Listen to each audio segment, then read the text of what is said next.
things to do, and ultimately not a lot of time, but we'll get there. What did he say over the phone when you guys gave him a call?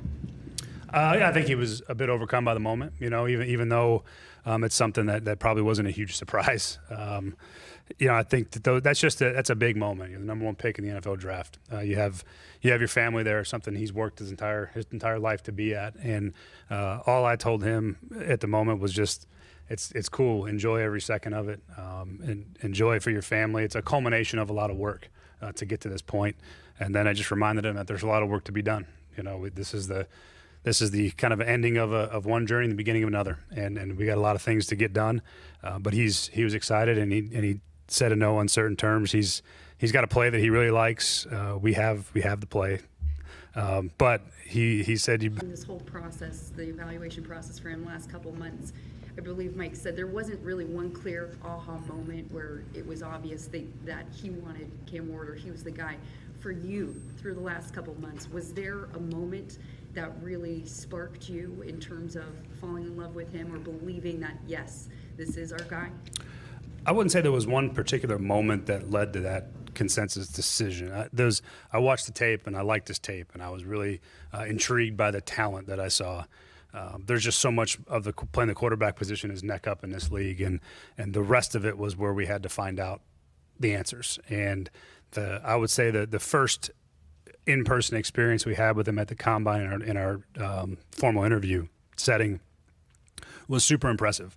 And that to me was sort of the starting point. Was like, he really might have all the things that we're looking for. And again, there was still a lot of things to get to, but that moment was the first time where I felt like that he might fit what we're looking for. And then we had to go through the rest of it too. It was only a 15-ish minute conversation, but you could just tell right away that there was just something about him that made me confident that if we kept uncovering the things we need to uncover, that the answers would be what we were looking for. Traits that you listed with respect to Cam Ward, how much does that correlate over to Joe Burrow and your experience with him in Cincinnati? Yeah, it's hard to compare players like that. I think comparing those guys as players is challenging. Because they're just in such different places in their careers. There is some commonalities in terms of what you look for in a quarterback, and those are all things I think that you could argue that Joe's got plenty of those too. But I think I'm excited just for Cam to learn how to be Cam and show what's unique about his game. Because all these guys have something unique and they do something special. Cam's no different, and I'm excited to see what that looks like in the NFL. We've seen it in college, now we get a chance to see it at this level. What's the balance, you think, between being patient with a rookie quarterback coming in versus, obviously wanting to win more next season? Yeah, it doesn't change for me. We want to win as much as possible. We want to put our team in position to win as many games as we can. And the development of the quarterback is a part of that process.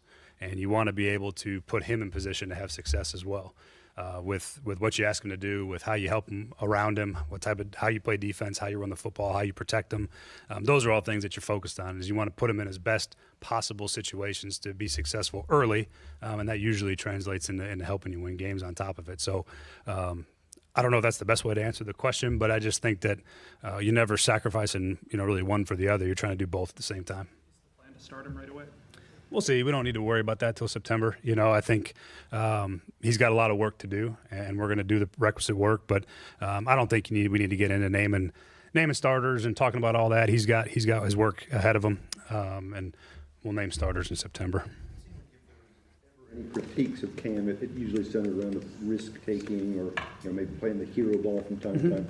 Did you see any evidence of that, or what was your kind of take on those potential critiques? Yeah, I think anytime you have quarterbacks that have talent, that have the ability to make those types of plays, they tend to try to make them, and they're confident in their ability to do it. And most of the time, and the guys that I've been around that put those types of plays out there is they're going to make a whole lot more of them than they miss, and that's the mentality you want to have. And I think that he's got that mentality. He's got the talent to do it. There's definitely things where if you asked him, there's a couple of throws where you're like, that probably wasn't the best idea. And he'd go, yeah, you're probably right. and that's okay. That's part of maturing and growing in the game. And you learn how to play quarterback at the NFL level, which is there is a balance to that. There's a time to be efficient, a time to take completions, a time to throw the ball away.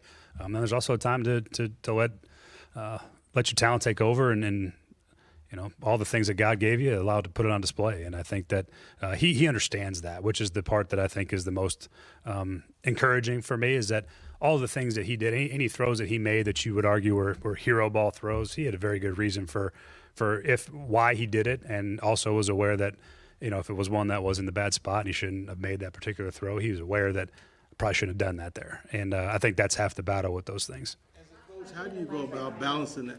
Was it? She's the last question. Okay. Mike's right behind you. As a coach, like, how do you go about balancing that where you want him to make those plays, but you also don't want him to take those risks and put the ball in harm's way?